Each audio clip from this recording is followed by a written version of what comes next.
सुनबाई, आज तुझ्या सासऱ्याचं वरी श्राद्ध आहे. चला आपण स्वयंपाक करू. आई तर काही म्हणते वा.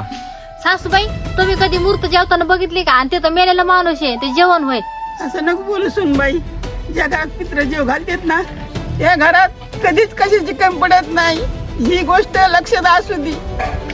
सासूबाई, तुम्ही आता लेक्चरचं बंद करा बरं. जा बरं इथून. वहिनी, हे म्हातारे माणसं नाही काय पहिल्या काढलं काही पण काढतात. हाव आता ना. कुठं राहिलं ते? हो ना, हो तर ना. बघ ते.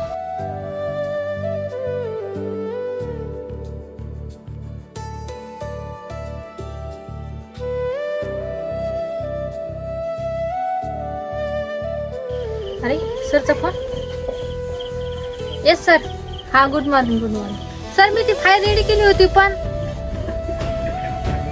Hello hello sir. सर, त्यांची ताप पण उतरा ना. कालपर्यंत तर चांगले होते. तिकडे भैया पण खोकलत येत. या घरात काय होईल मला तर काहीच कळणार नाही.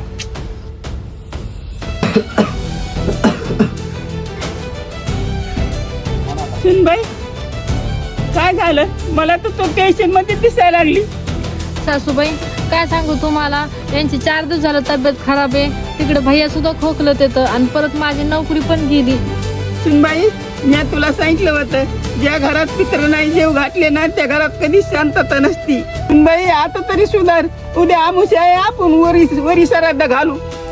खरं सासूबाई, आपल्या पित्राचा आशीर्वाद आपल्यावर असलेला किती महत्वाचा आहे मला आज कळलं. खरं सासूबाई, आपण आपल्या पित्राचा स्वयंपाक करू.